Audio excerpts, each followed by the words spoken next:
আসসালামু আলাইকুম everyone, welcome back to my channel.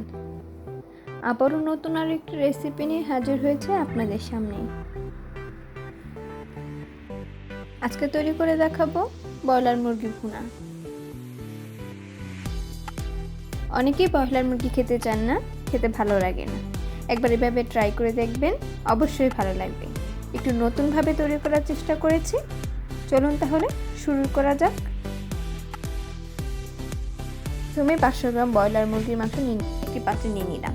পরিমাণ মতো লবণ, হাফ টেবিল চামচ আদা রসুন বাটা দিয়ে মাংসগুলি মাখিয়ে নিচ্ছি। তবে এটা রেস্টে রাখার কোনো দরকার নেই। মাখিয়ে নেওয়ার সাথে সাথেই এগুলোকে আমি ভেজে নেব।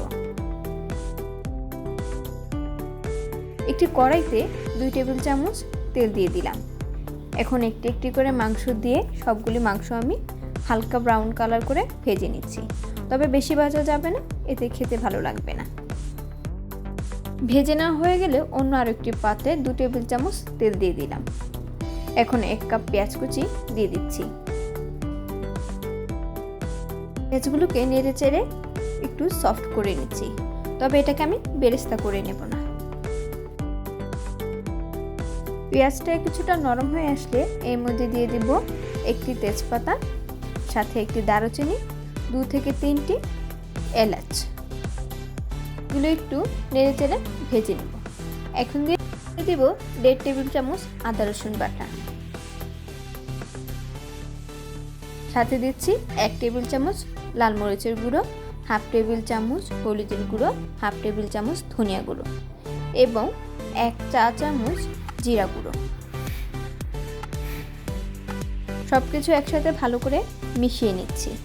এখন কষানোর জন্য পানি দিয়ে দিব।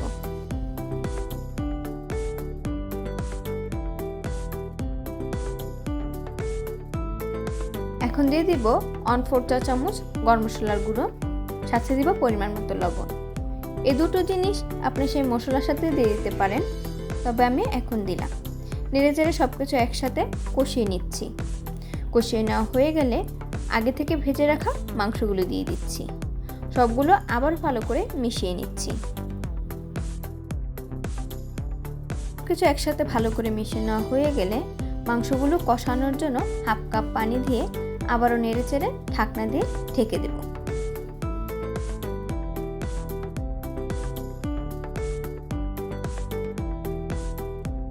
এখন পরপর এটাকে নেড়ে চেড়ে দিতে হবে, নতুবা নিচে লেগে যাবে।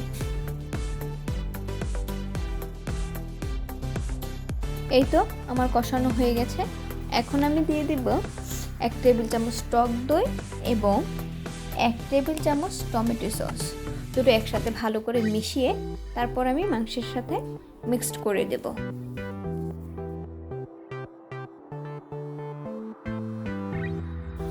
এই তো টক দই এবং টমেটো সসের মিশ্রণটা আমার দেওয়া হয়ে গেছে। এখন এর মধ্যে দিয়ে দিব 2 টেবিল চামচ বেরেস্তা দিয়ে আবারও মিশিয়ে নিচ্ছি। মিশিয়ে নেওয়া হয়ে গেলে এর মধ্যে দইয়ের বাটি ধুয়ে হাফ কাপ পানি দিয়ে দিচ্ছি। মাংসটা এই পর্যায়ে সম্পূর্ণ সিদ্ধ হয়ে গেছে, ঝোলের জন্য এই পানিটা দেওয়া। আজকে এতটুকুই ঝোল রাখবো, ঝোলটা একটু গাঢ় গাঢ় থাকবে, তাহলেই টেস্টটা ভালো আসে। এখন আমি দিয়ে দেব 2 টেবিল চামচ পেঁয়াজ বেরেস্তা দিয়ে আবারও 5 মিনিটের জন্য ঢাকনা বন্ধ করে রেখে দেব। এ পর্যায়ে চুলার আঁচ থাকবে একদম অল্প। 5 মিনিট পর আবারও ফিরে এলাম। এই তো আমার রান্না শেষ হয়ে গেছে। দেখুন কতটা সহজভাবে তৈরি করার চেষ্টা করেছি। যতটা সুন্দর হয়েছে, খেতে আলহামদুলিল্লাহ ভালো হয়েছে। একবার চেষ্টা করে দেখবেন এবং রিভিউটা অবশ্যই জানাবেন।